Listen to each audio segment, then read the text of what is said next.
1905년 기적의 해. 베른의 특허국 심사관 아인슈타인은 특수 상대성 이론을 발표했습니다. 그리고 그로부터 11년 후 중력까지 포함시키는 일반 상대성 이론을 내놓았죠.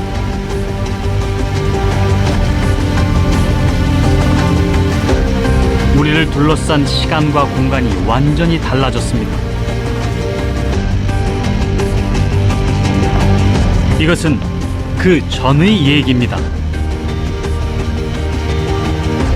빛은 우리를 축복하기 위해 저 먼 곳에서 오는 것이라 믿었던 때부터 20세기 초 아인슈타인이 나오기 전까지 빛을 쫓았던 사람들,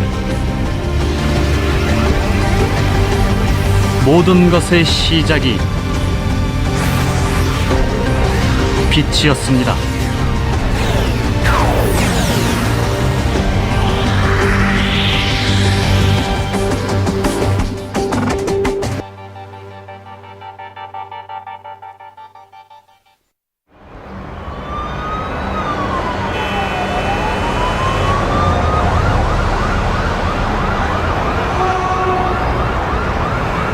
인간은 지구상에서 가장 적극적으로 빛을 만들어 이용하는 존재입니다.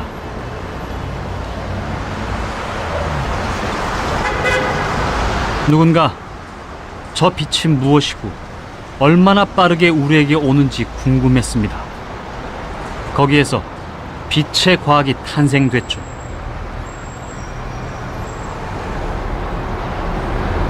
처음은 한 개의 불빛으로 시작했습니다.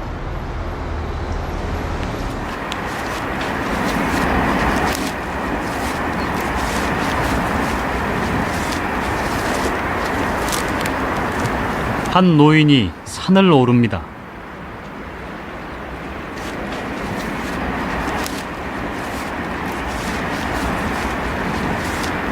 시대도 종교도 그의 등반을 달가워하지 않습니다. 그럼에도 노인은 멈추지 않습니다.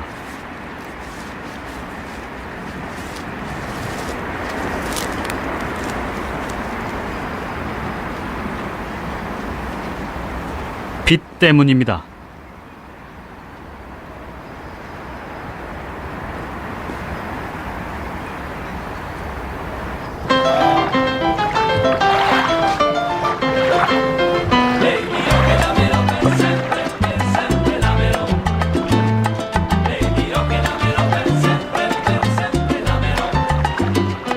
백 개가 넘는 섬 사이로 흐르는 물. 전 세계 관광객들이 이 수로가 만든 풍경을 보러 옵니다. 물의 도시. 사람들은 물을 보러 여기 오지만 저는 빛을 찾아왔습니다.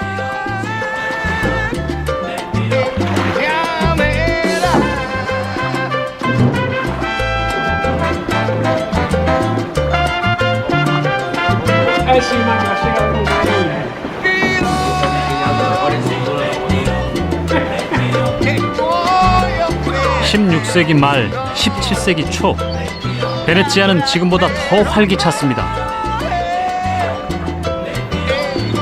이탈리아 경제 문화의 중심지였죠.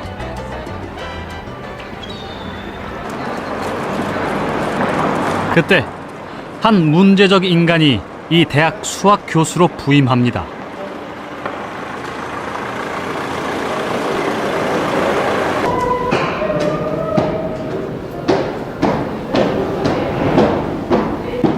(1222년에) 설립된 이 학교는 이탈리아에서 두 번째, 세계에서는 7번째로 오래된 대학입니다.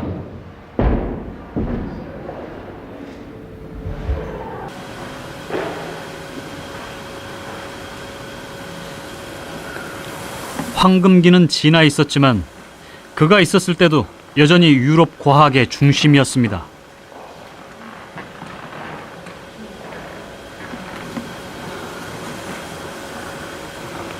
이 학교 800년 역사에서 그는 괴짜 교수였습니다.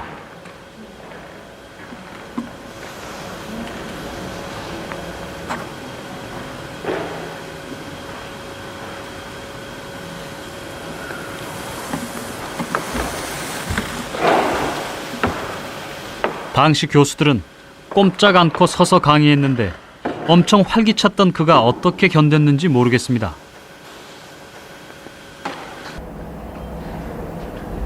갈릴레오 갈릴레이. 18년 동안 여기 있으면서 그는 학문적으로 가장 큰 성과를 냅니다.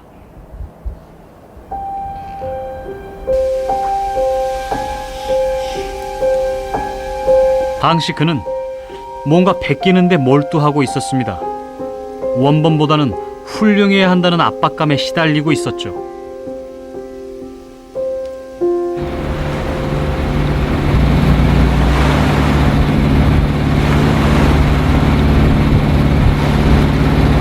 호기심을 자극하는 곳은 어디든 가보는 성격이었으니 본토에서 배로 20분 걸리는 이 섬에도 갔을 겁니다.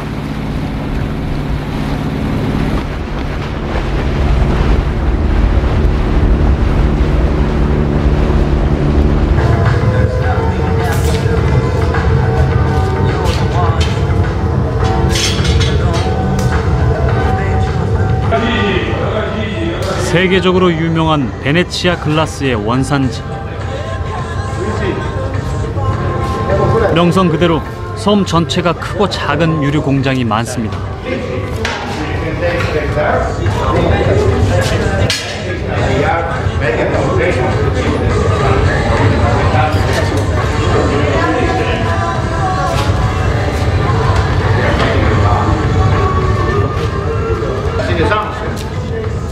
유리 제품을 사러 왔다가 유리 장인의 솜씨에 붙들리면 정신없이 시간이 갑니다. 갈릴레오도 그랬을 겁니다.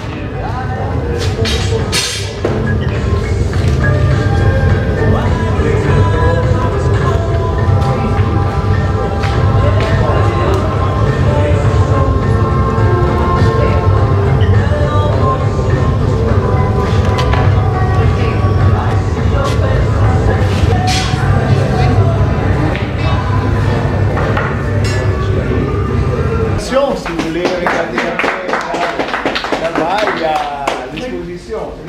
유리를 떡처럼 주무르는 기술. 이것이야말로 갈릴레오에게 필요한 기술이었습니다. 그에겐 이 유리로 만들고 싶은 게 따로 있었죠.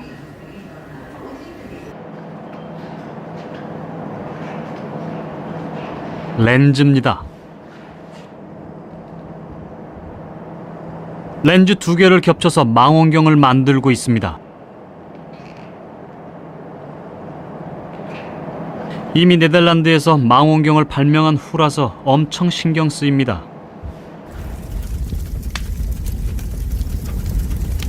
네덜란드 것보다 성능이 좋아야 했죠. 수학자이자 장인이기도 했으니 못할 것도 없습니다.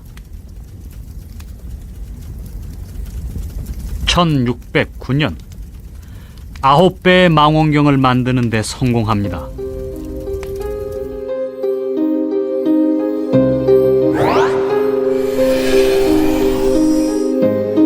비결은 렌즈의 조합을 다르게 하는 것이었습니다.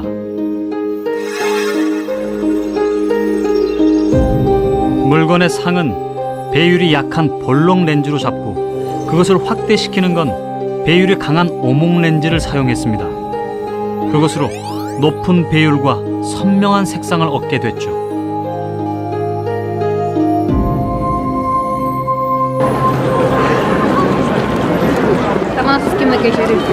광장 한가운데 종탑. 갈릴레오는 저곳에 망원경을 설치합니다.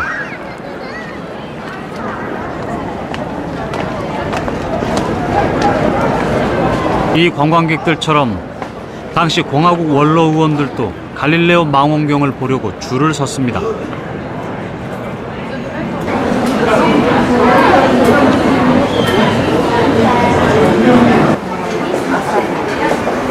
베네치아에서는 제일 높은 곳입니다.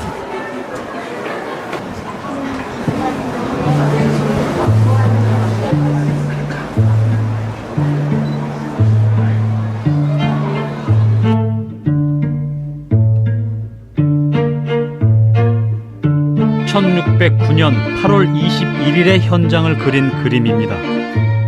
원로 귀족들은 줄을 서서 차례로 망원경을 들여다봅니다.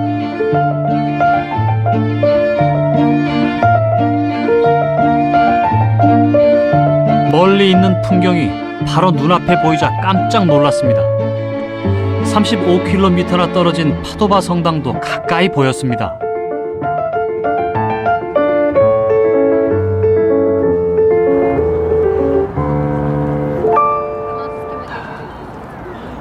멀리 있는 물체가 바로 눈앞에 있습니다. 베네치아 앞바다로 쳐들어오는 적들의 배도 한눈에 볼 수 있죠. 군인들과 선원들에겐 이 발명품이 정말 유용했을 겁니다. 베네치아 정부와 귀족들은 아주 좋아했습니다. 그런데 정작 갈릴레오는 이 망원경으로 전혀 다른 것을 봅니다.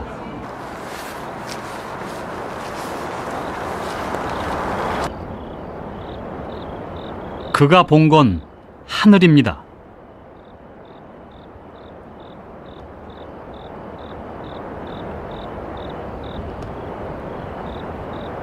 (1609년) 겨울 처음 달을 봅니다.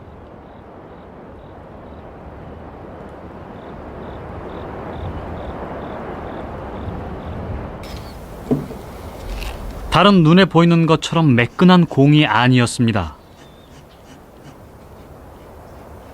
구멍과 돌기로 뒤덮인 울퉁불퉁한 구형이었습니다.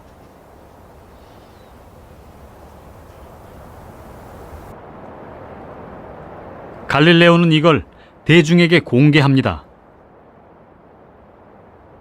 사람들 기분이 어땠을까요? 아폴로 우주선이 달에 처음 착륙했을 때 우리가 받았던 충격 그 이상이었을 겁니다.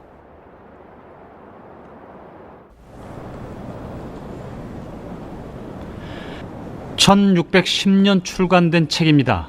출간되자마자 500부가 다 팔리고 절판됐죠. 전 유럽의 베스트셀러 저자 갈릴레오 이름이 알려졌습니다. 그러나 의심하는 사람들은 믿지 않았죠. 갈릴레오가 보여준다고 해도 보지도 않고 말입니다. 그들은 오랫동안 믿어왔던 것만 믿고 싶어 했죠.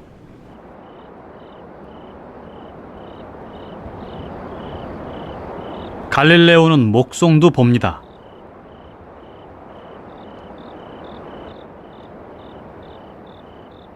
목성 주변에 작고 반짝이는 별들이 보였습니다. 그런데 이상했습니다.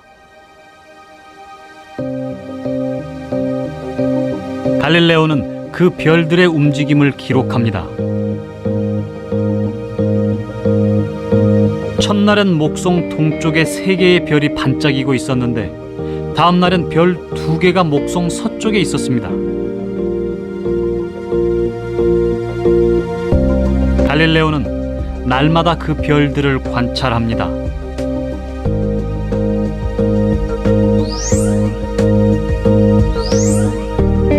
별이 동쪽에서 떴다가 서쪽에서 떴다가 안 보였다가 왔다 갔다 합니다.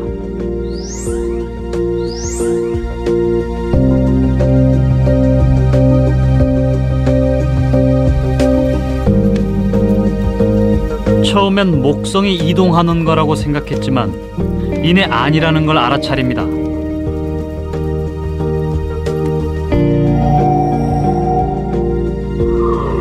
알 수 없는 별의 움직임은 목성 주변을 도는 달이었습니다. 4개의 달이 목성을 따라 태양을 돌고 있었습니다.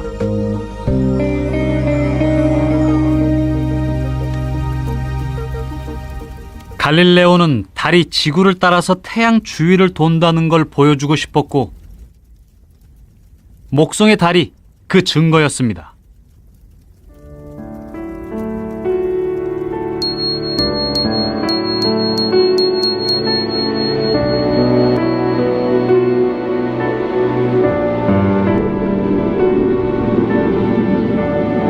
갈릴레오는 망원경으로 이보다 100배나 더 많은 별들을 봤습니다.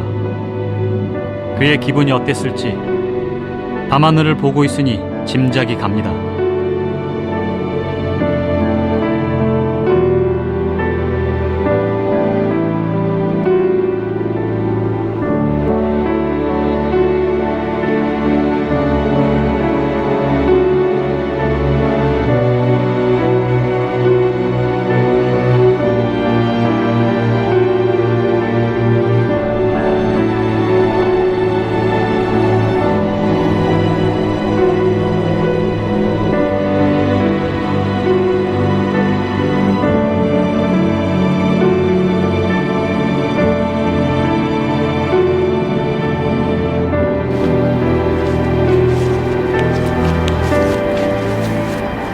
어두운 밤, 그가 산을 오르고 있습니다.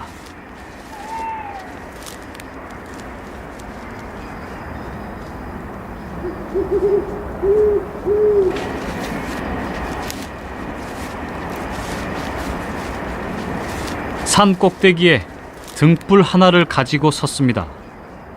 그는 빛의 속도를 재고 싶습니다. 건너편 산에도 등불을 가진 조수가 서 있습니다.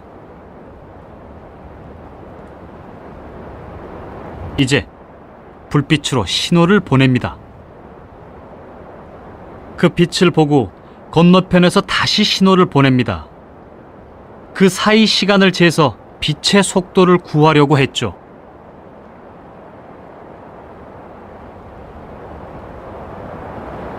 실험은 실패했습니다.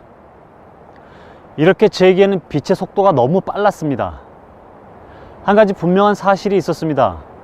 빛은 순식간에 오는 것이 아니라 어떤 일정한 속도를 가지고 온다는 사실이죠.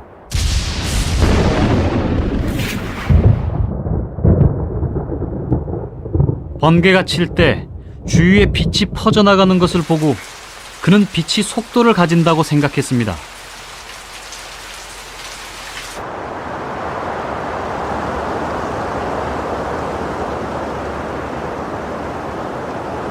이 사고 실험으로 하늘의 빛이 땅의 영역으로 내려왔습니다.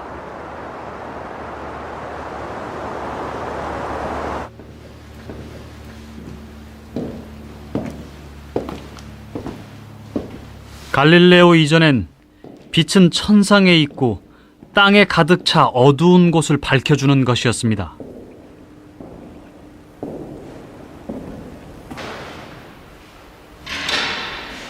그런 성스러운 빛을 과학의 눈으로 보는 사람들이 생겼고 갈릴레오도 그중 하나였죠.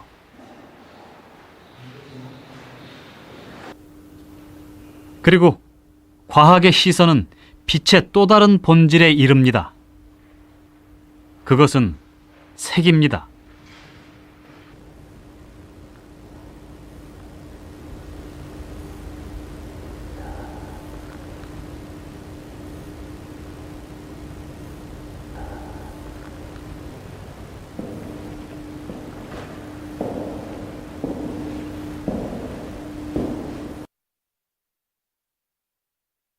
우리는 이제 아이작 뉴턴을 만나러 갑니다.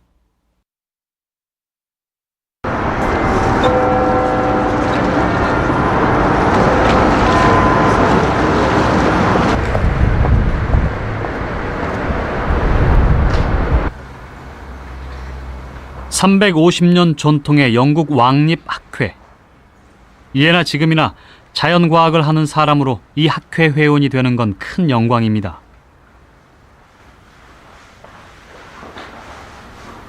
1672년 1월 아이작 뉴턴이 왕립학회 회원으로 선출된 건 이 망원경 때문이었습니다. 경통 길이 15cm. 하지만 배율은 40배나 됩니다. 그는 빛을 연구하다가 이걸 만들게 됐죠. Light is an interesting problem. In the 17th century, nobody was sure whether light and darkness were qualities. We're quite familiar with the idea that darkness is simply an absence of light, but that wasn't obvious to people in the 17th century at all. And one part of Newton's researches was to demonstrate that. 어둠과 빛이 혼재해 있던 시절, 뉴턴은 고향에 있습니다. 다니던 대학이 전염병 때문에 문을 닫았기 때문이죠.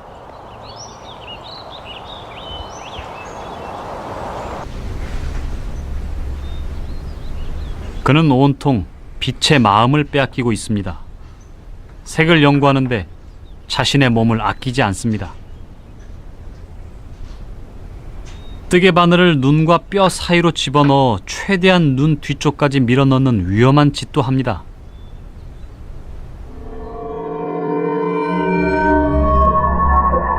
색을 구별하는 게 압력 때문이라고 생각해서였죠.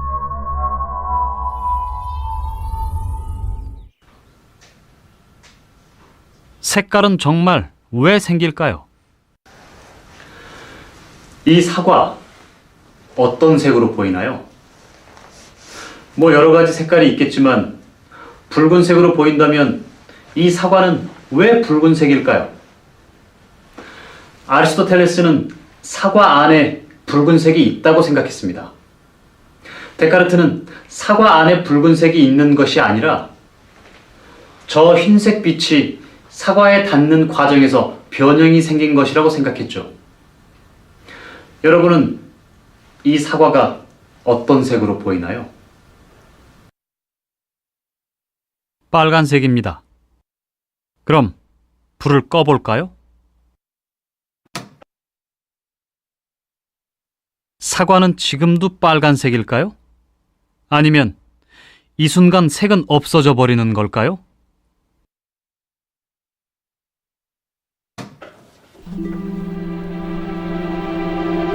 색을 연구해 온 역사는 꽤 깁니다.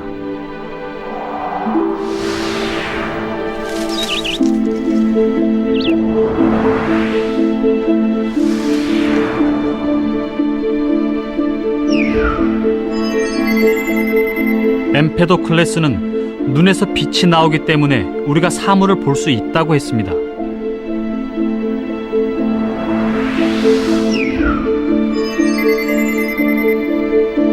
아리스토텔레스는 사물 안에 색이 들어있어서 빛이 없어도 존재한다고 생각했죠.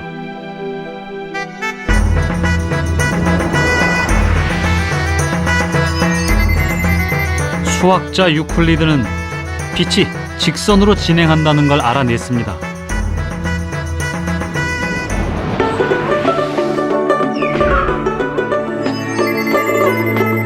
이집트에서 공부한 아라비아 학자 알하제는 물체가 빛을 반사한다는 사실을 밝혀냈습니다.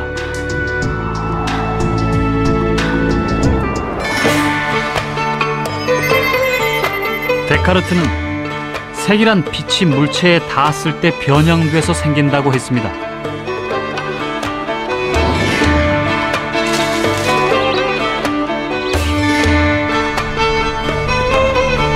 이렇게 시대에 따라 색에 대한 생각은 달랐습니다.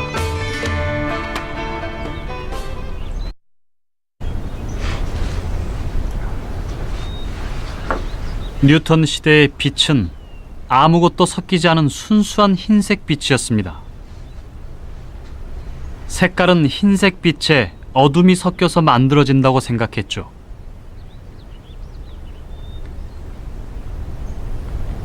그런데 르네상스 화가들은 흰색에 아무리 어둠을 섞어도 색깔이 만들어지지 않는다는 걸 알았습니다. 뉴턴도 바로 그 부분이 걸렸습니다. 뉴턴은 한 가지 실험을 통해 아리스토텔레스부터 시작해 데카르트까지 모든 사람들이 빛의 기본 성질을 잘못 이해하고 있다는 것을 알아냈습니다. 뉴턴의 이 실험은 1665년 로버트 훅이라는 한 학자가 낸 책에서부터 비롯됐습니다.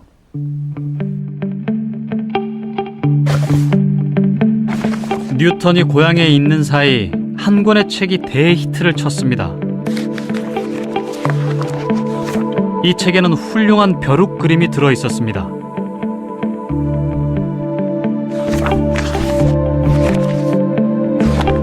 현미경의 성능에 사람들은 경악했습니다.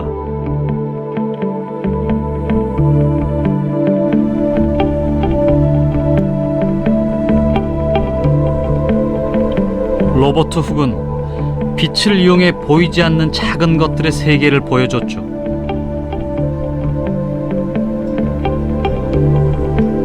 그러나 뉴턴의 관심은 딴 데 있었습니다.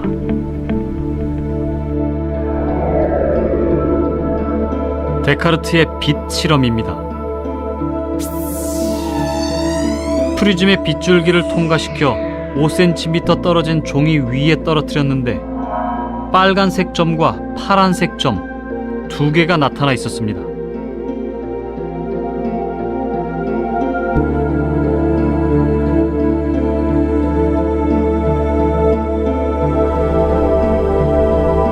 프리즘은 빛을 통과하면 무지개 빛을 내는 아주 신기한 유리로 당시엔 호기심의 대상이었습니다. 뉴턴도 한번 해보고 싶습니다.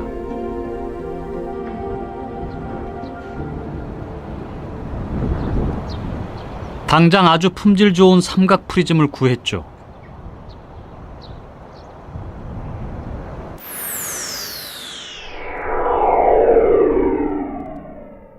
유리창 덧문에 작은 구멍을 뚫어 프리즘을 설치하고 데카르트보다 훨씬 먼 6.6m 정도 떨어진 벽에 빛을 쏩니다. 예상 밖의 결과가 나왔습니다. 덧문에 뚫은 구멍, 프리즘, 스펙트럼이 투사되는 벽, 이것이 뉴턴이 이용했던 전부입니다. 이전의 과학자였다면 벽에 나타난 무지갯빛에 취했겠지만 뉴턴은 다른 곳에 신경이 쓰였습니다. 바로 빛이 만들어낸 길쭉한 모양새입니다.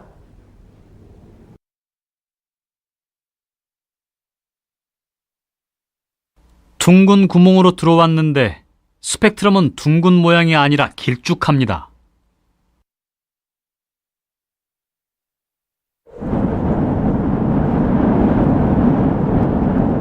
뉴턴은 당장 의문에 사로잡힙니다. 길쭉한 스펙트럼, 그것의 의미를 찾기 시작합니다. 2년 동안 빛에만 몰두했습니다. 빛이 뉴턴을 잡아당겼다고 해야 옳겠습니다.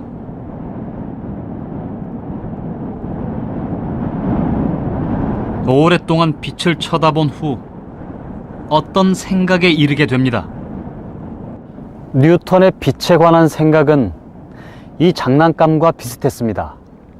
그러니까 각각의 색은 모두 모이면 동그란 모양이 빛인데 그것이 퍼지면 이런 모양이 되고 하나의 빛으로 합쳐지면 이런 모양이 된다고 생각한 거죠.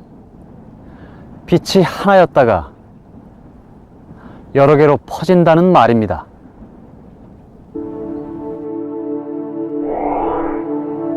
동그란 흰색 빛을 분해하면 여러 가지 원형의 색깔이 나오는데 그게 길쭉한 스펙트럼을 만드는 것이다. 그것이 뉴턴의 생각이었습니다.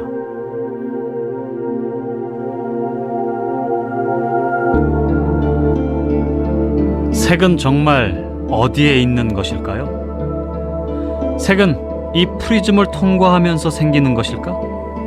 아니면 프리즘을 통과하기 전 빛 자체에 있는 것일까? 성격상 생각만 하고 넘어갈 뉴턴이 아닙니다.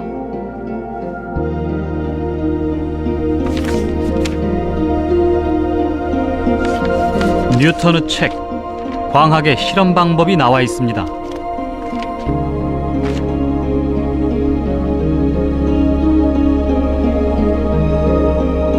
결정적 실험이라고 이름까지 붙였죠.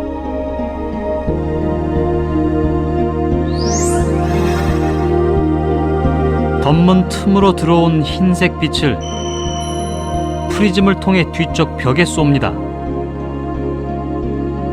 그리고 그중 빛 한 줄기를 잡아서 프리즘을 통과시켜 다른 벽에 쏩니다. 빛 한 줄기는 처음 굴절할 때나 나중에 굴절할 때나 굴절률이 똑같습니다.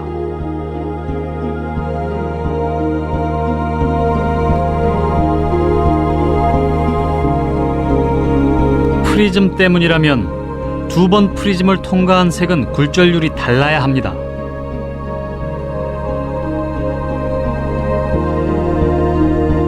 하지만 첫 번째 프리즘에서 파란색의 굴절 각도는 두 번째 프리즘에서도 똑같았습니다.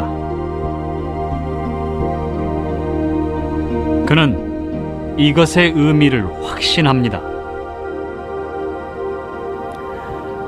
이 사과의 붉은색은 사과 안에 있는 게 아니었습니다. 색은 바로 저 빛 속에 있는 것이었죠. 빛이 사라지면 이 사과의 붉은색도 사라져 버립니다. 빨간색은 사과에 있는 것도 아니고 프리즘에 빛이 닿아서 변형된 것도 아니었습니다. 바로 빛 속에 있었습니다.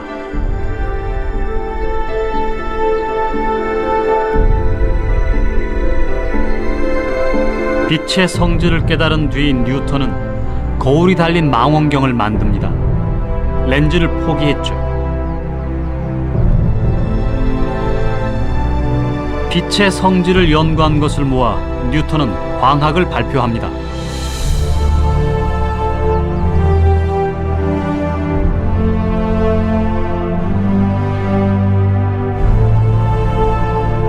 광학, 빛의 학문이 생겼습니다.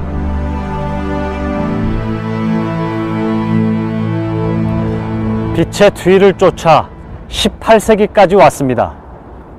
뉴턴에 와서야 드디어 빛의 정체가 밝혀졌습니다. 그런데 이건 사실 빛의 아주 일부, 극히 작은 부분에 불과합니다. 빛의 나머지는 더 어마어마하죠.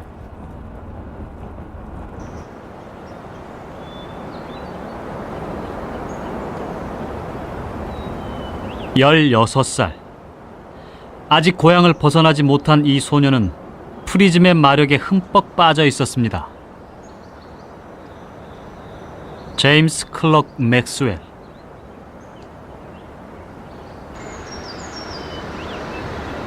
호기심이 많은 아이였습니다.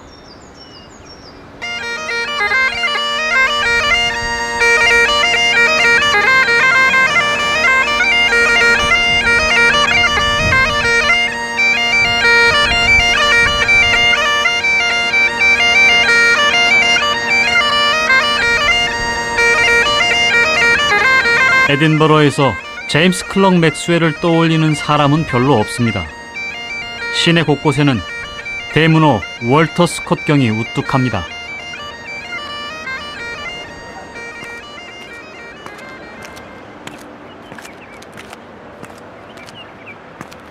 우리는 빛을 쫓아 여기까지 왔고 여기가 바로 그의 고향입니다.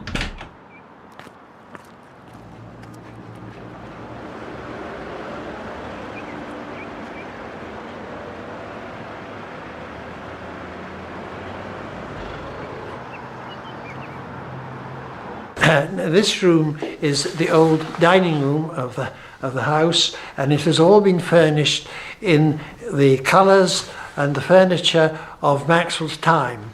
So here is the dining room table, the dining room chairs, and these are family portraits. 맥스웰은 이 집에서 외아들로 태어났습니다.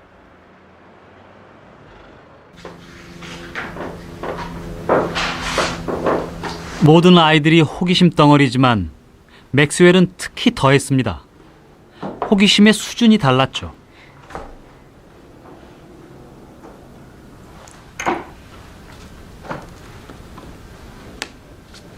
(14살에) 2개의 핀과 끈을 이용해 한 무리의 타원체를 그리는 작도법을 고안해냅니다.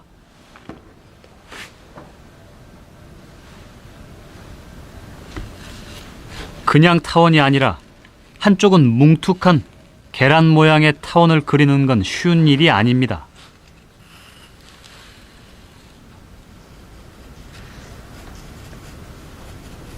먼저 이것을 시도한 사람은 데카르트였지만 맥스웰의 방법이 훨씬 더 쉽고 간편했습니다.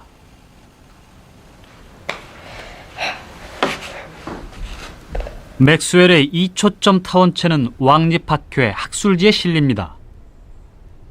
14살 어린 나이에 대단한 일이었죠.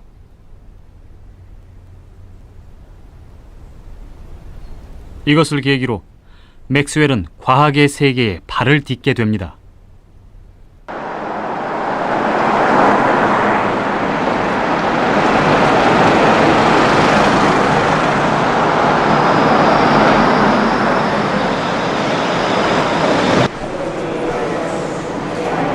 (1825년) 여기서 아주 유명한 대중과학 강연이 있었습니다.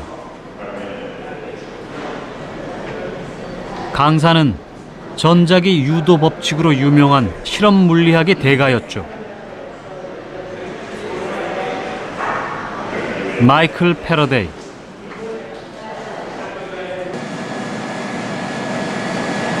전자기 유도 실험은 아주 간단합니다.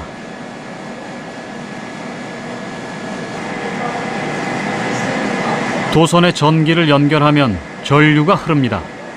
이때 자기장이 생기죠.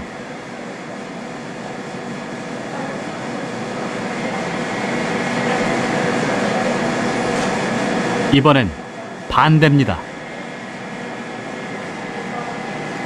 코일에 자석을 출입시키면 전원도 안 꽂았는데 전류가 흐릅니다.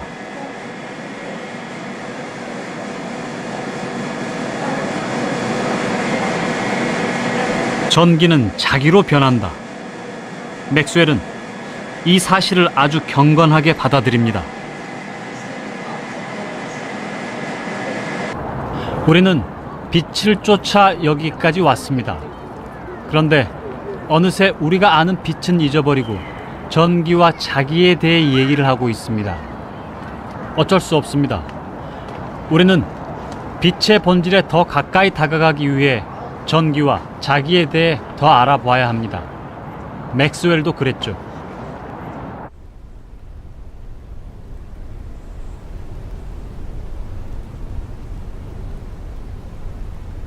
이전까지 전기와 자기는 전혀 다른 분리된 현상이었습니다. 분명히 전기력과 자기력이 서로 영향을 끼치는데 어떻게 움직이는지 아무도 알지 못했습니다.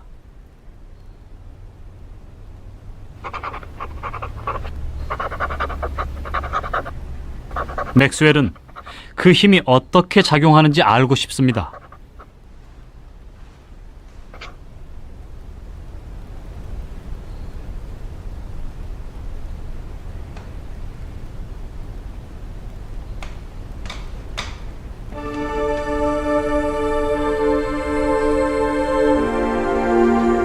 그는 물체와 물체 사이의 빈 공간을 주시합니다.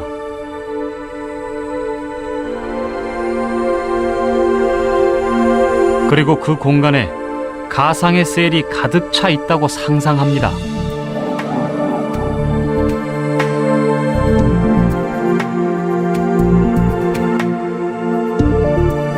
빈 공간에 힘이 있으려면 셀이 움직여야 합니다. 전하라는 유동 바퀴를 셀 사이에 넣습니다.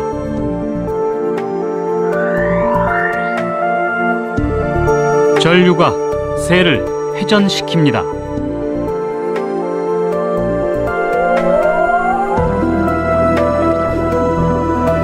그리고 한쪽에서 교란이 일어납니다.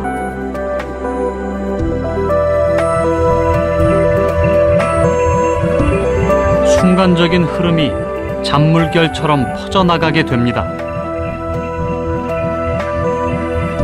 아무것도 없는 빈 공간에 어떤 힘의 물결.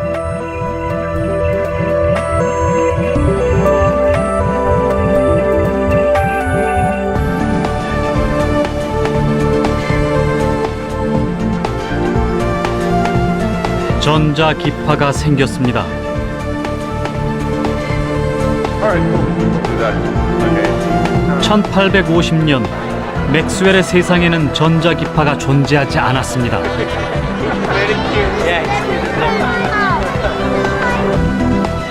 맥스웰의 머릿속에만 있었죠.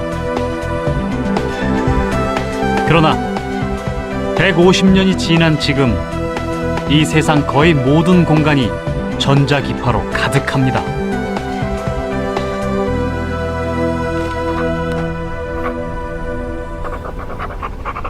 사실 맥스웰이 발견한 더 중요한 사실이 있습니다.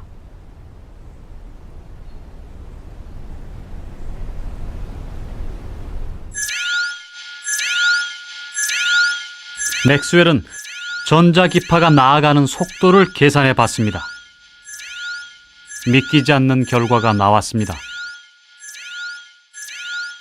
맥스웰이 계산한 전자기파의 속도는 대략 초속 31만 킬로미터였습니다. 초속 31만 킬로미터. 익숙한 숫자입니다. 네, 바로 빛의 속도입니다. 당시 측정되었던 빛의 속도는 초속 31만 킬로미터였습니다. 맥스웰이 계산한 전자기파의 속도와 빛의 속도가 비슷한 값이었습니다. 이것은 무슨 뜻일까요?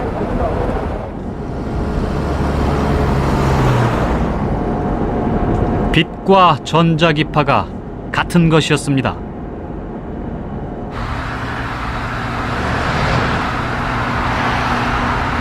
이때 빛은 하늘에서 땅으로 내려왔습니다.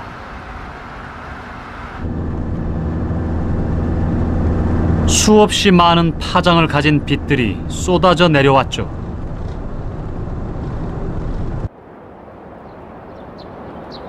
뉴턴이 발견했던 빛도 파동의 형태로 여기에 도착했습니다.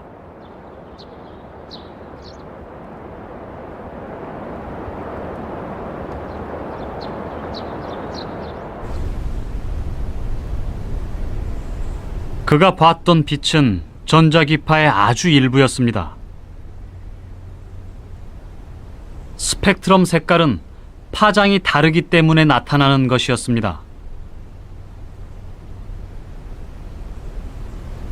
스펙트럼에서 붉은색은 파장이 긴 빛입니다. 노란색, 파란색, 보라색으로 갈수록 짧은 파장입니다.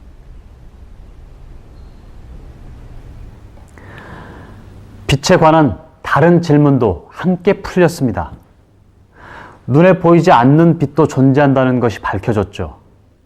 그것은 가시광선보다 파장이 짧거나 더 깁니다. 그래서 우리 눈에는 보이지 않죠. 먼저 가시광선보다 파장이 짧은 빛을 볼까요?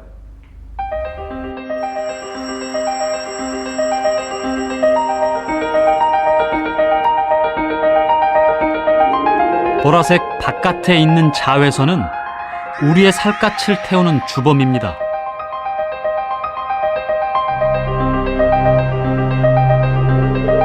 파장이 더 짧은 X선은 인체 근육 조직을 그냥 통과합니다.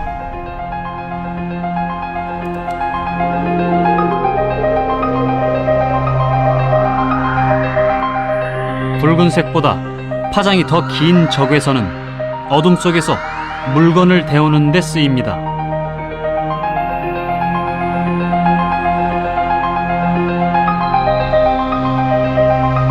전파는 더 긴 파장입니다. 라디오도 텔레비전도 이 전파를 이용하고 있죠.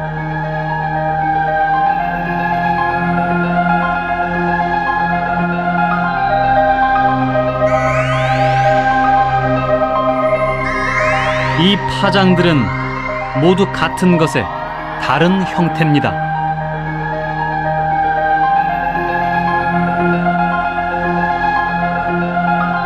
하늘의 빛을 쫓다가 우린 결국 땅의 빛을 발견했습니다.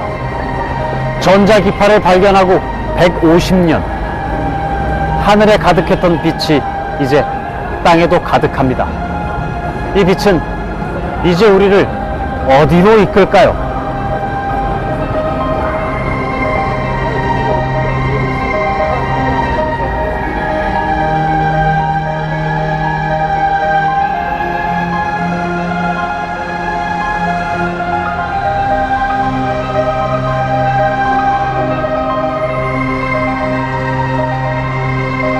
오랫동안 빛을 쫓았습니다.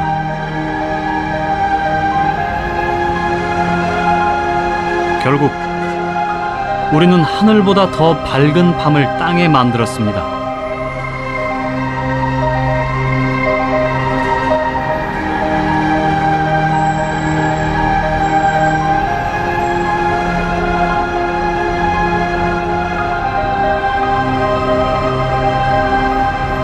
우리는 영원히 빛의 속도를 따라잡지 못할지도 모릅니다. 하지만 우리는 빛의 속도로 생각을 주고받습니다.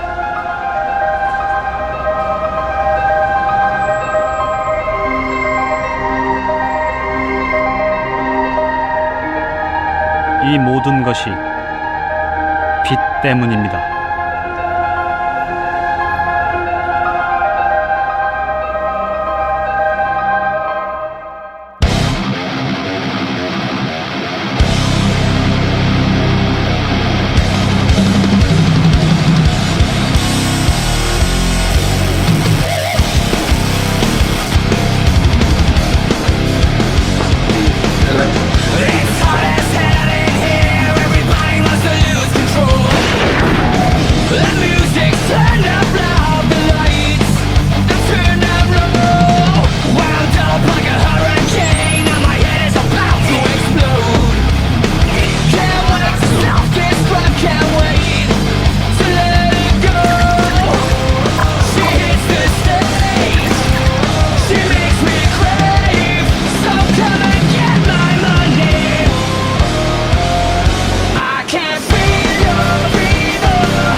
Can you blow my whistle, baby, let me know. Girl, I'm gonna show you how to do it, and we start real slow. You just put your lips together and you come real close. Can you blow my whistle, baby, here we go.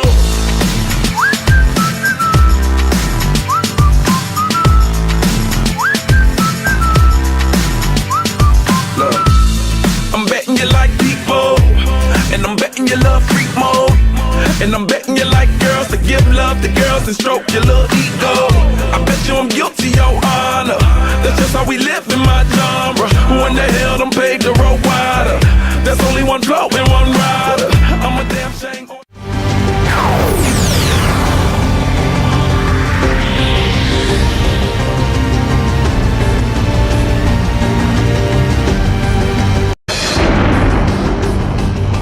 (1905년) 기적의 해.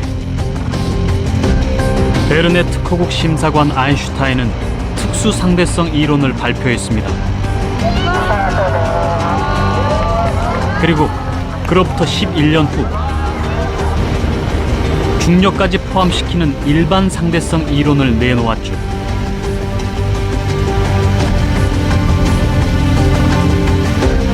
우리를 둘러싼 시간과 공간이 완전히 달라졌습니다. 이것은 그 전의 얘기입니다. 빛은 우리를 축복하기 위해 저 먼 곳에서 오는 것이라 믿었던 때부터 20세기 초 아인슈타인이 나오기 전까지 빛을 쫓았던 사람들, 모든 것의 시작이 빛이었습니다.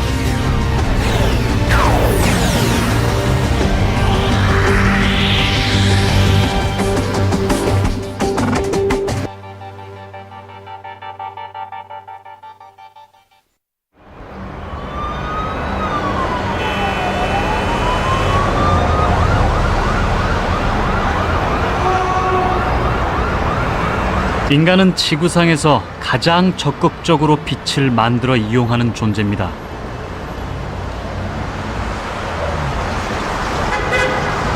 누군가 저 빛이 무엇이고 얼마나 빠르게 우리에게 오는지 궁금했습니다.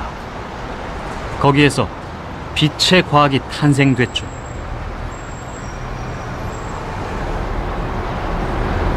처음은 한 개의 불빛으로 시작했습니다.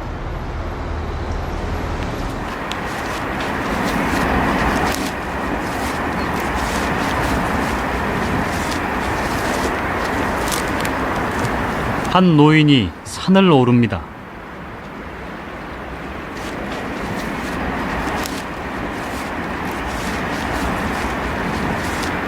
시대도 종교도 그의 등반을 달가워하지 않습니다.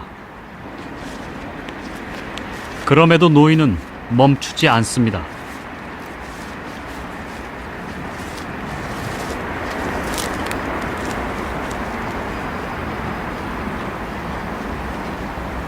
빛 때문입니다.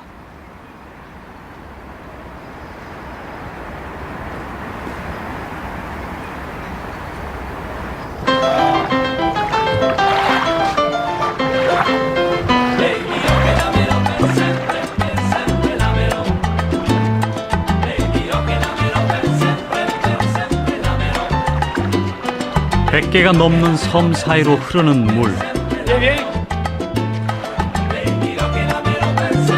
전 세계 관광객들이 이 수로가 만든 풍경을 보러 옵니다. 물의 도시. 사람들은 물을 보러 여기 오지만 저는 빛을 찾아왔습니다.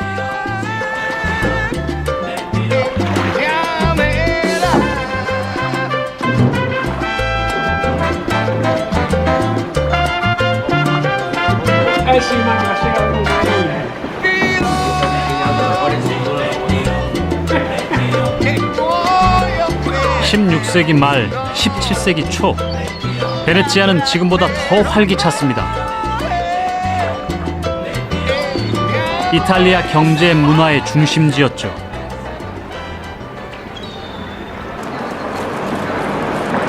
그때 한 문제적 인간이 이 대학 수학 교수로 부임합니다.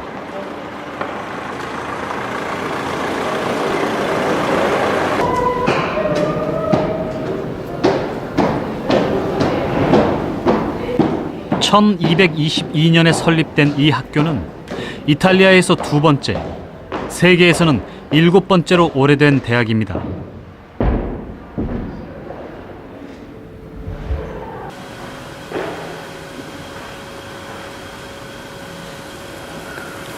황금기는 지나 있었지만 그가 있었을 때도 여전히 유럽 과학의 중심이었습니다.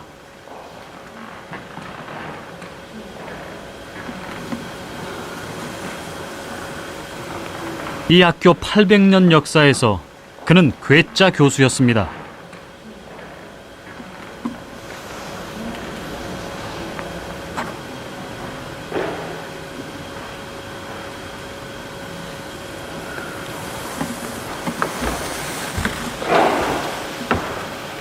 당시 교수들은 꼼짝 않고 서서 강의했는데 엄청 활기찼던 그가 어떻게 견뎠는지 모르겠습니다.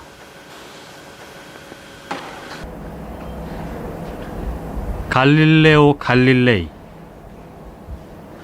18년 동안 여기 있으면서 그는 학문적으로 가장 큰 성과를 냅니다.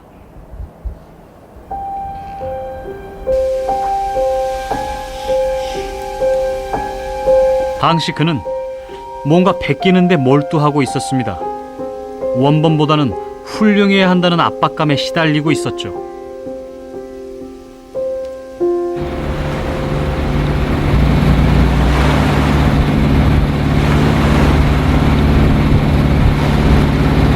호기심을 자극하는 곳은 어디든 가보는 성격이었으니 본토에서 배로 20분 걸리는 이 섬에도 갔을 겁니다.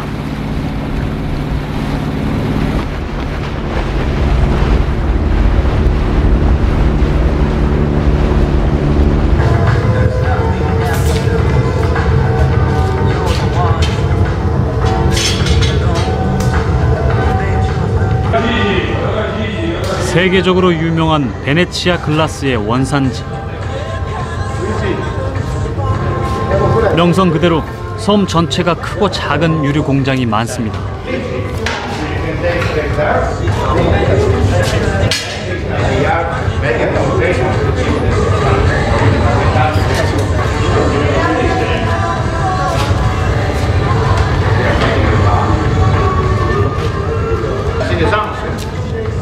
유리 제품을 사러 왔다가 유리 장인의 솜씨에 붙들리면 정신없이 시간이 갑니다. 갈릴레오도 그랬을 겁니다.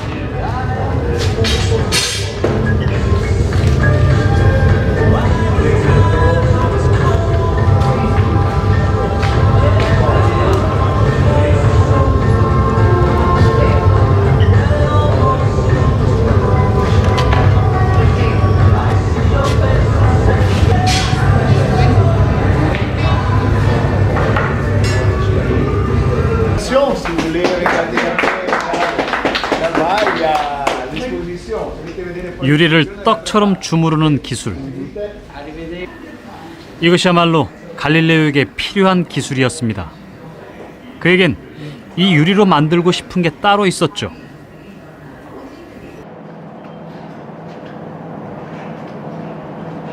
렌즈입니다. 렌즈 2개를 겹쳐서 망원경을 만들고 있습니다. 이미 네덜란드에서 망원경을 발명한 후라서 엄청 신경 쓰입니다.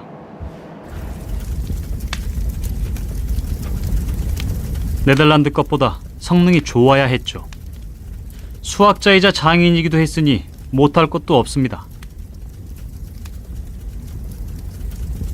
1609년 9배의 망원경을 만드는 데 성공합니다.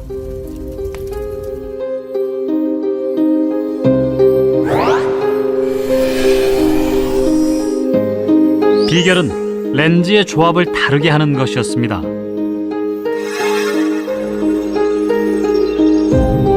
물건의 상은 배율이 약한 볼록 렌즈로 잡고 그것을 확대시키는 건 배율이 강한 오목 렌즈를 사용했습니다. 그것으로 높은 배율과 선명한 색상을 얻게 됐죠.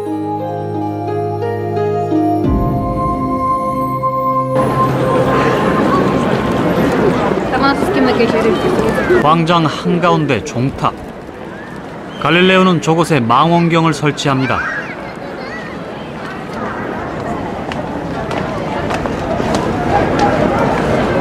이 관광객들처럼 당시 공화국 원로 의원들도 갈릴레오 망원경을 보려고 줄을 섰습니다.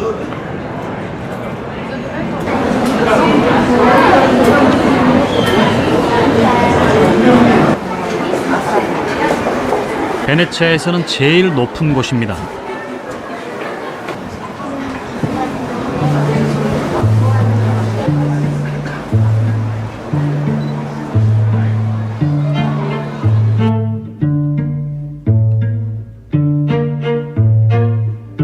(1609년 8월 21일의) 현장을 그린 그림입니다.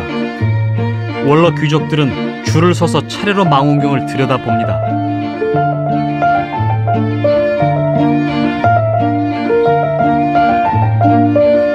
멀리 있는 풍경이 바로 눈앞에 보이자 깜짝 놀랐습니다. 35km나 떨어진 파도바 성당도 가까이 보였습니다.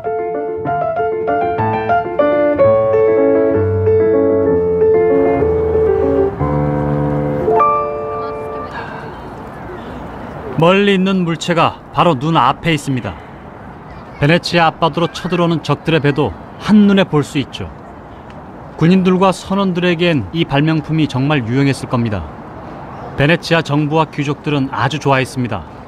그런데 정작 갈릴레오는 이 망원경으로 전혀 다른 것을 봅니다.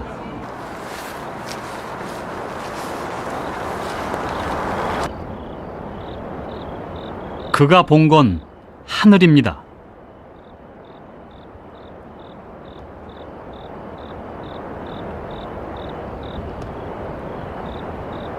(1609년) 겨울 처음 달을 봅니다.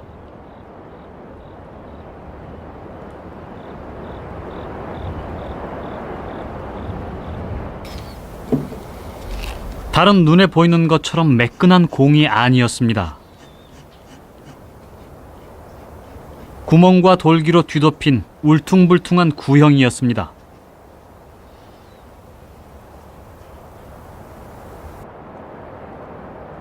갈릴레오는 이걸 대중에게 공개합니다. 사람들 기분이 어땠을까요? 아폴로 우주선이 달에 처음 착륙했을 때 우리가 받았던 충격 그 이상이었을 겁니다.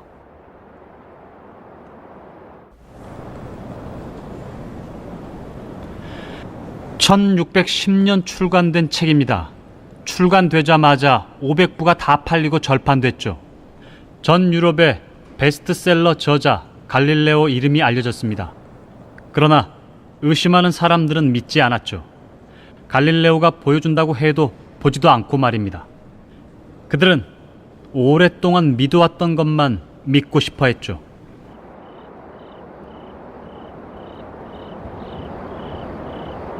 갈릴레오는 목성도 봅니다.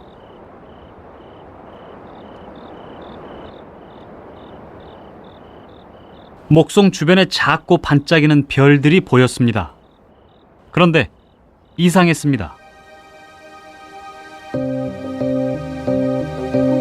갈릴레오는 그 별들의 움직임을 기록합니다. 첫날엔 목성 동쪽에 3개의 별이 반짝이고 있었는데 다음 날엔 별 2개가 목성 서쪽에 있었습니다. 갈릴레오는 날마다 그 별들을 관찰합니다.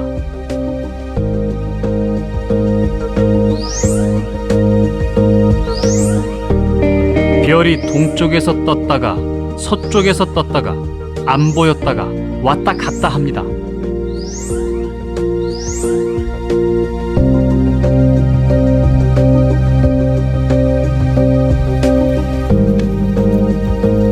처음엔 목성이 이동하는 거라고 생각했지만 이내 아니라는 걸 알아차립니다.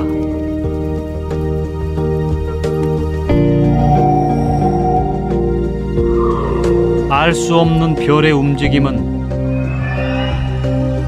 목성 주변을 도는 달이었습니다. 4개의 달이 목성을 따라 태양을 돌고 있었습니다.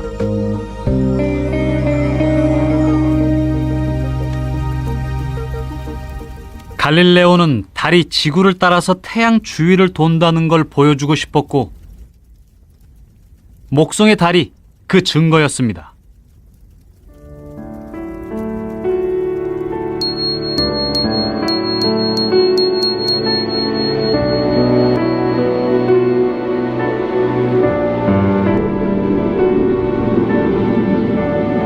갈릴레오는 망원경으로 이보다 100배나 더 많은 별들을 봤습니다.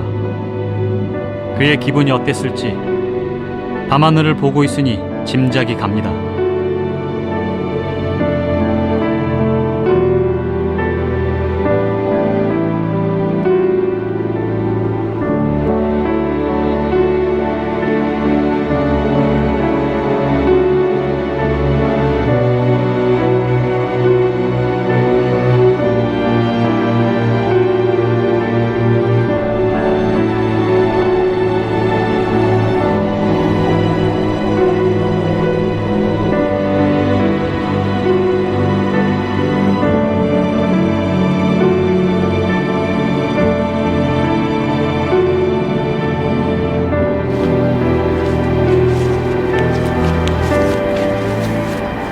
어두운 밤, 그가 산을 오르고 있습니다.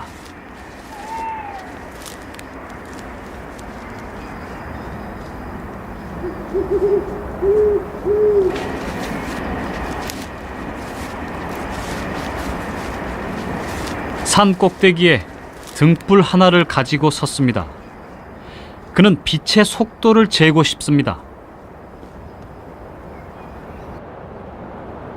건너편 산에도 등불을 가진 조수가 서 있습니다. 이제 불빛으로 신호를 보냅니다. 그 빛을 보고 건너편에서 다시 신호를 보냅니다. 그 사이 시간을 재서 빛의 속도를 구하려고 했죠.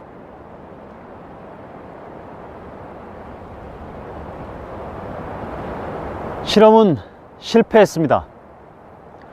이렇게 재기에는 빛의 속도가 너무 빨랐습니다. 한 가지 분명한 사실이 있었습니다. 빛은 순식간에 오는 것이 아니라 어떤 일정한 속도를 가지고 온다는 사실이죠.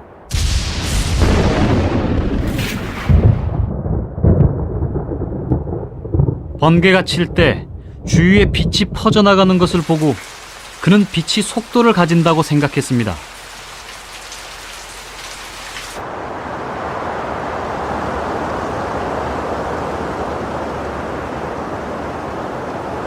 이 사고 실험으로 하늘의 빛이 땅의 영역으로 내려왔습니다.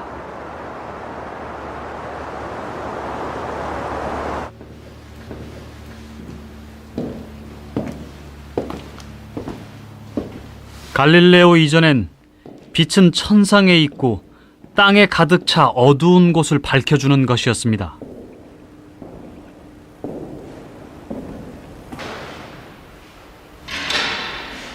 그런 성스러운 빛을 과학의 눈으로 보는 사람들이 생겼고 갈릴레오도 그중 하나였죠.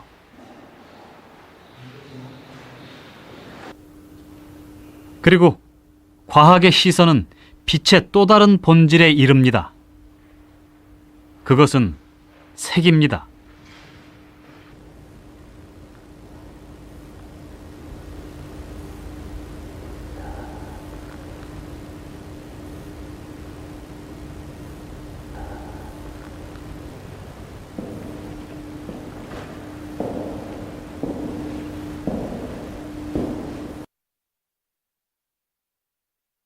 우리는 이제 아이작 뉴턴을 만나러 갑니다.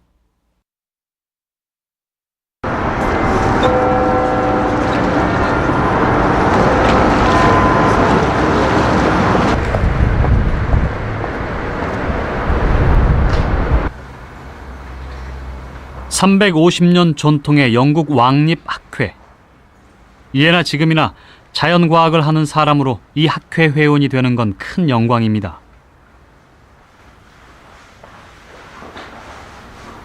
1672년 1월 아이작 뉴턴이 왕립학회 회원으로 선출된 건 이 망원경 때문이었습니다.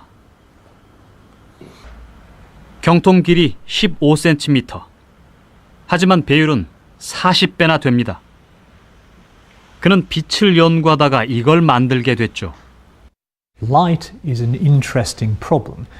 In the 17th century, nobody was sure whether light and darkness were qualities. We're quite familiar with the idea that darkness is simply an absence of light, but that wasn't obvious to people in the 17th century at all. And one part of Newton's researches was to demonstrate that. 어둠과 빛이 혼재해 있던 시절, 뉴턴은 고향에 있습니다. 다니던 대학이 전염병 때문에 문을 닫았기 때문이죠.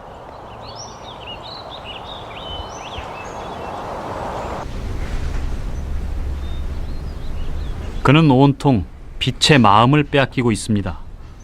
색을 연구하는데 자신의 몸을 아끼지 않습니다. 뜨개 바늘을 눈과 뼈 사이로 집어넣어 최대한 눈 뒤쪽까지 밀어넣는 위험한 짓도 합니다.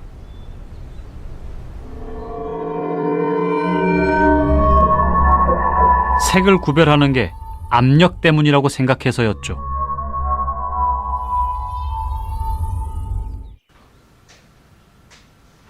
색깔은 정말 왜 생길까요? 이 사과 어떤 색으로 보이나요? 뭐 여러 가지 색깔이 있겠지만 붉은색으로 보인다면 이 사과는 왜 붉은색일까요? 아리스토텔레스는 사과 안에 붉은색이 있다고 생각했습니다. 데카르트는 사과 안에 붉은색이 있는 것이 아니라 저 흰색 빛이 사과에 닿는 과정에서 변형이 생긴 것이라고 생각했죠. 여러분은 이 사과가 어떤 색으로 보이나요? 빨간색입니다. 그럼 불을 꺼볼까요? 사과는 지금도 빨간색일까요? 아니면 이 순간 색은 없어져 버리는 걸까요?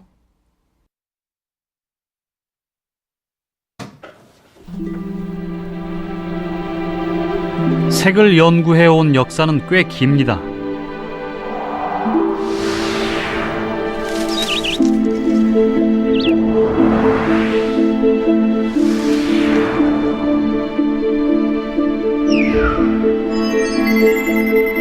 엠페도클레스는 눈에서 빛이 나오기 때문에 우리가 사물을 볼 수 있다고 했습니다.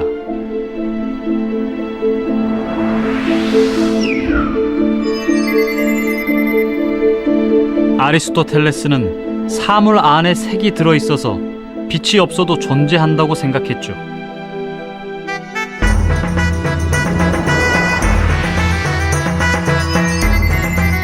수학자 유클리드는 빛이 직선으로 진행한다는 걸 알아냈습니다.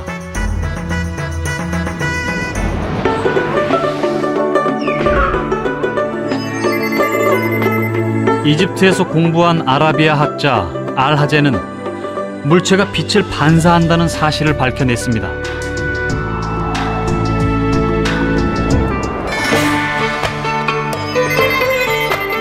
데카르트는 색이란 빛이 물체에 닿았을 때 변형돼서 생긴다고 했습니다.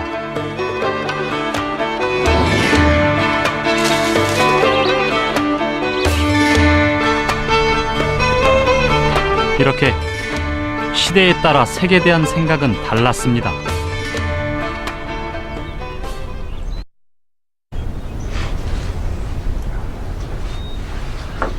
뉴턴 시대의 빛은 아무것도 섞이지 않은 순수한 흰색 빛이었습니다. 색깔은 흰색 빛에 어둠이 섞여서 만들어진다고 생각했죠.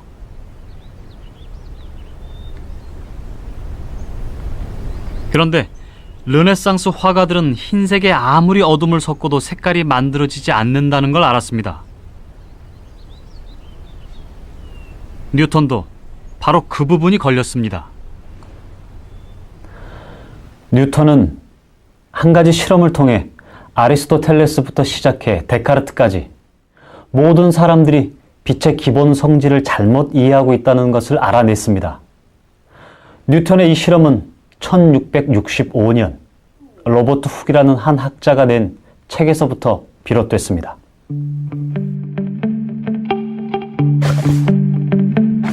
뉴턴이 고향에 있는 사이 한 권의 책이 대히트를 쳤습니다.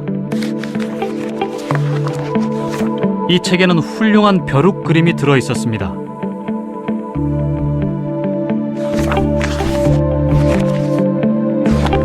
현미경의 성능에 사람들은 경악했습니다.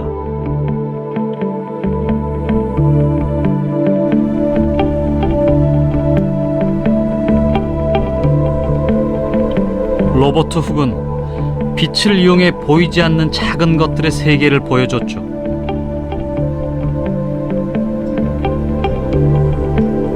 그러나 뉴턴의 관심은 딴 데 있었습니다.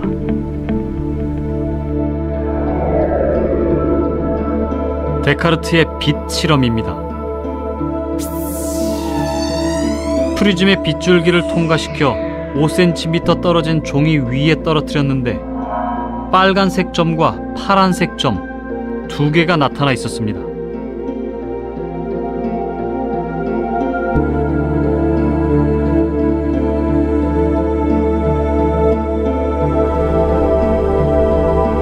프리즘은 빛을 통과하면 무지개 빛을 내는 아주 신기한 유리로 당시엔 호기심의 대상이었습니다. 뉴턴도 한번 해보고 싶습니다.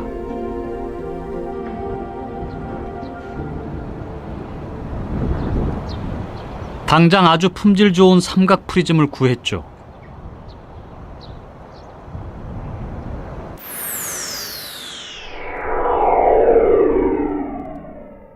유리창 덧문에 작은 구멍을 뚫어 프리즘을 설치하고 데카르트보다 훨씬 먼 6.6m 정도 떨어진 벽에 빛을 쏩니다. 예상 밖의 결과가 나왔습니다. 덧문에 뚫은 구멍, 프리즘, 스펙트럼이 투사되는 벽, 이것이 뉴턴이 이용했던 전부입니다. 이전의 과학자였다면 벽에 나타난 무지갯빛에 취했겠지만 뉴턴은 다른 곳에 신경이 쓰였습니다. 바로 빛이 만들어낸 길쭉한 모양새입니다.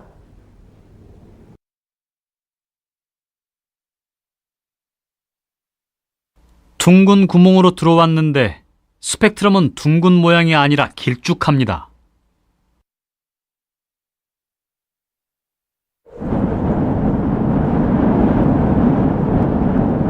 뉴턴은 당장 의문에 사로잡힙니다. 길쭉한 스펙트럼, 그것의 의미를 찾기 시작합니다. 2년 동안 빛에만 몰두했습니다. 빛이 뉴턴을 잡아당겼다고 해야 옳겠습니다.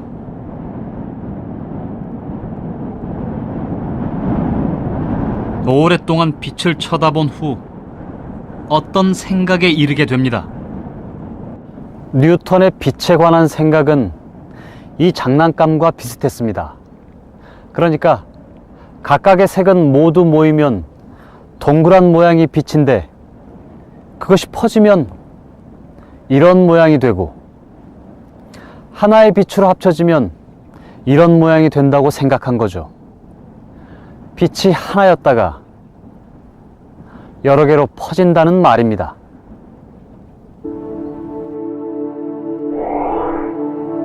동그란 흰색 빛을 분해하면 여러 가지 원형의 색깔이 나오는데 그게 길쭉한 스펙트럼을 만드는 것이다. 그것이 뉴턴의 생각이었습니다.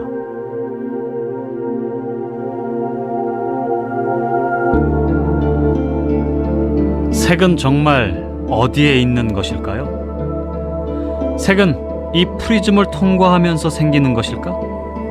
아니면 프리즘을 통과하기 전 빛 자체에 있는 것일까? 성격상 생각만 하고 넘어갈 뉴턴이 아닙니다.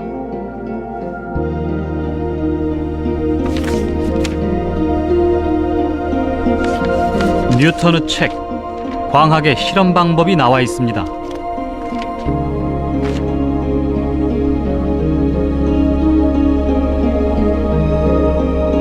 결정적 실험이라고 이름까지 붙였죠.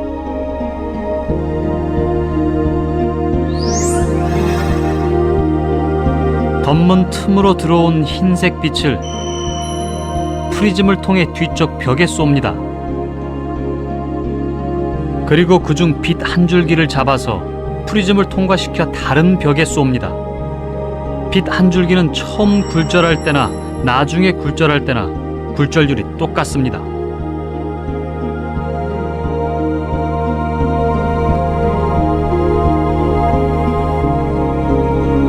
프리즘 때문이라면 두 번 프리즘을 통과한 색은 굴절률이 달라야 합니다.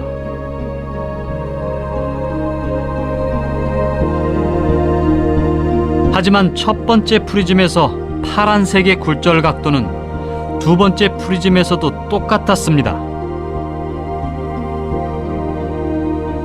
그는 이것의 의미를 확신합니다. 이 사과의 붉은색은 사과 안에 있는 게 아니었습니다. 색은 바로 저 빛 속에 있는 것이었죠. 빛이 사라지면 이 사과의 붉은색도 사라져 버립니다. 빨간색은 사과에 있는 것도 아니고 프리즘에 빛이 닿아서 변형된 것도 아니었습니다. 바로 빛 속에 있었습니다.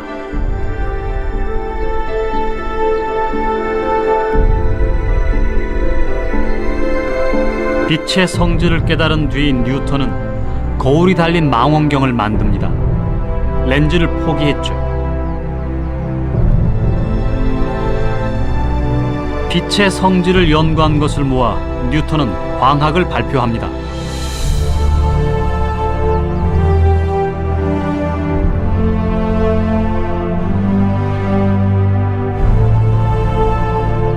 광학, 빛의 학문이 생겼습니다.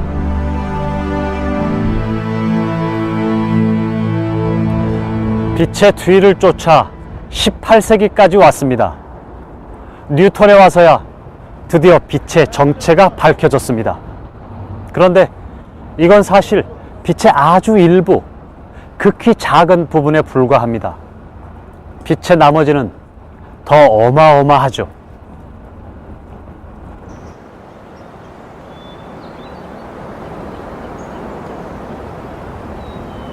열여섯 살 아직 고향을 벗어나지 못한 이 소녀는 프리즘의 마력에 흠뻑 빠져 있었습니다. 제임스 클럭 맥스웰.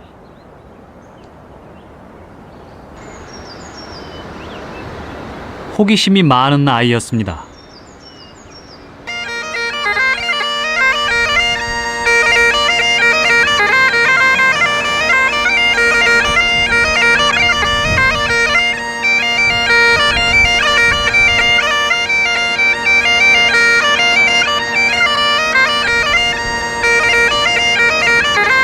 에딘버러에서 제임스 클럭 맥스웰을 떠올리는 사람은 별로 없습니다.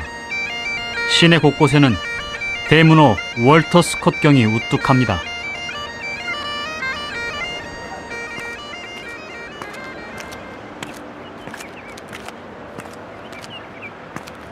우리는 빛을 쫓아 여기까지 왔고 여기가 바로 그의 고향입니다.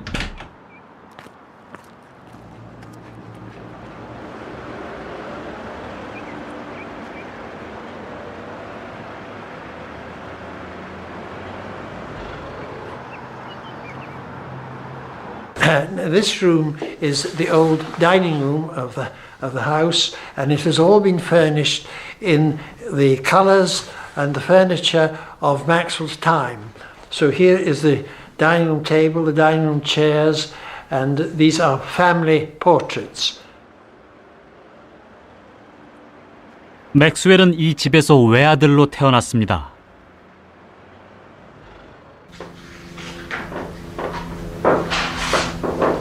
모든 아이들이 호기심 덩어리지만 맥스웰은 특히 더했습니다.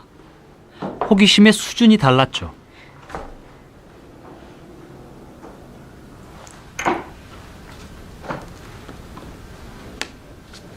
(14살에) 2개의 핀과 끈을 이용해 한 무리의 타원체를 그리는 작도법을 고안해냅니다.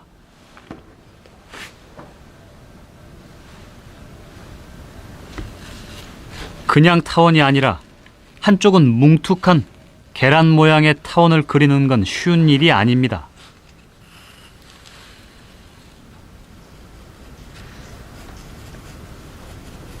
먼저 이것을 시도한 사람은 데카르트였지만 맥스웰의 방법이 훨씬 더 쉽고 간편했습니다.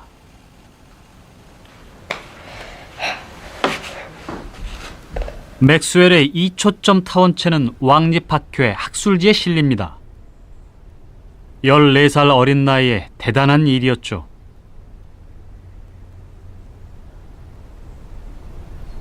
이것을 계기로 맥스웰은 과학의 세계에 발을 딛게 됩니다.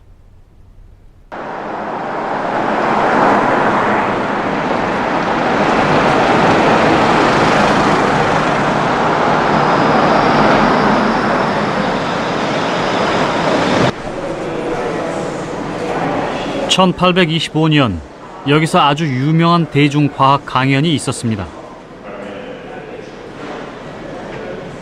강사는 전자기 유도 법칙으로 유명한 실험 물리학의 대가였죠.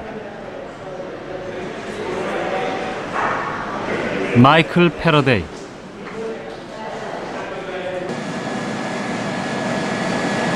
전자기 유도 실험은 아주 간단합니다.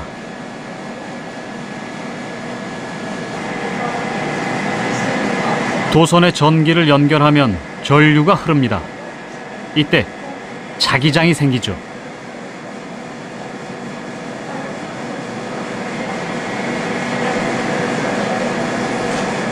이번엔 반대입니다. 코일에 자석을 출입시키면 전원도 안 꽂았는데 전류가 흐릅니다.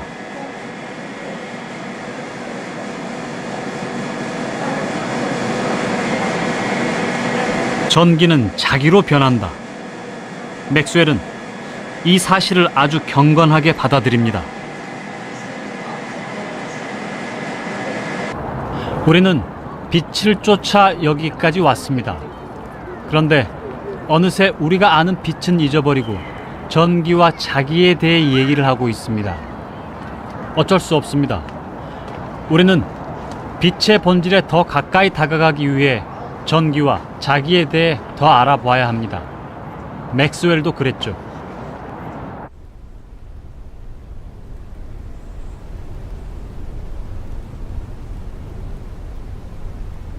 이전까지 전기와 자기는 전혀 다른 분리된 현상이었습니다. 분명히 전기력과 자기력이 서로 영향을 끼치는데 어떻게 움직이는지 아무도 알지 못했습니다.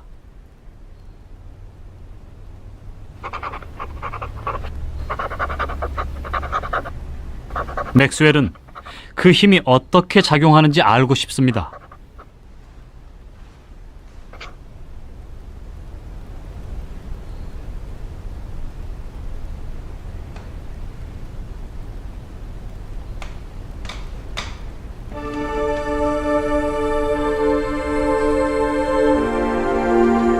그는 물체와 물체 사이의 빈 공간을 주시합니다.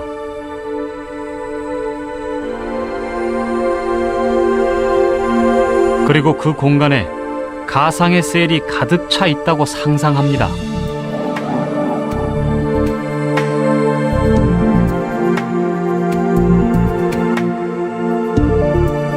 빈 공간에 힘이 있으려면 셀이 움직여야 합니다. 전하라는 유동 바퀴를 셀 사이에 넣습니다.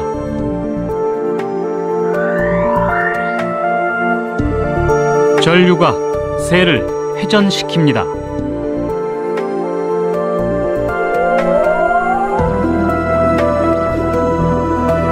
그리고 한쪽에서 교란이 일어납니다.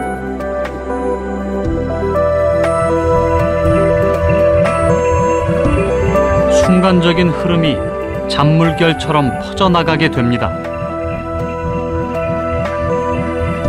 아무것도 없는 빈 공간에 어떤 힘의 물결.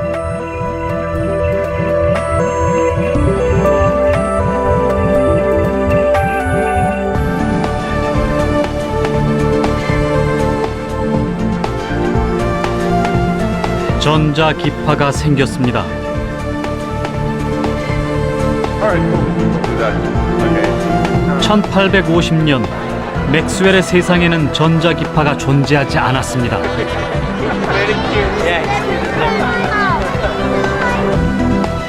맥스웰의 머릿속에만 있었죠.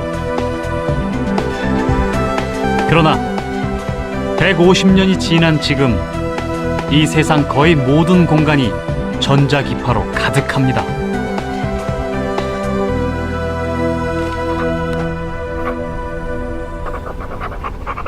사실 맥스웰이 발견한 더 중요한 사실이 있습니다.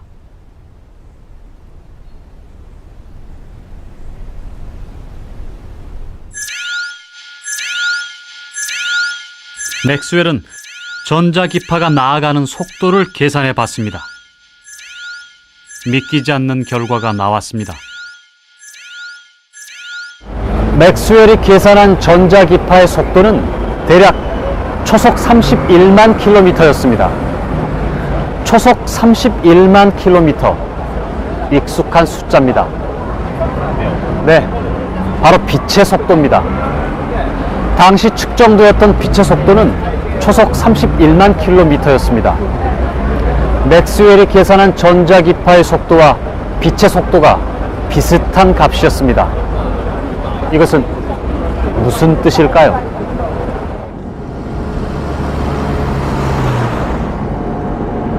빛과 전자기파가 같은 것이었습니다.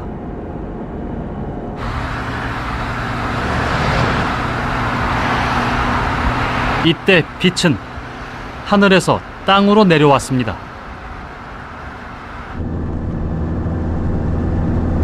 수없이 많은 파장을 가진 빛들이 쏟아져 내려왔죠.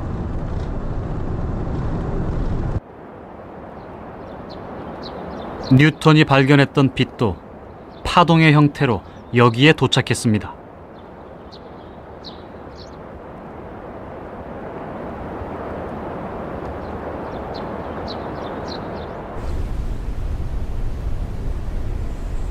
그가 봤던 빛은 전자기파의 아주 일부였습니다. 스펙트럼 색깔은 파장이 다르기 때문에 나타나는 것이었습니다. 스펙트럼에서 붉은색은 파장이 긴 빛입니다. 노란색, 파란색, 보라색으로 갈수록 짧은 파장입니다.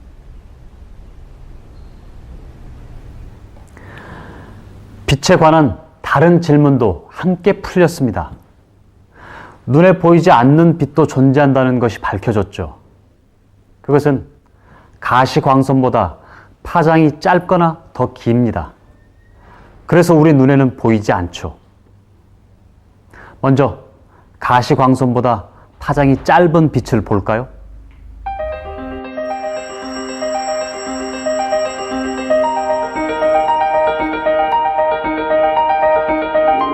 보라색 바깥에 있는 자외선은 우리의 살갗을 태우는 주범입니다.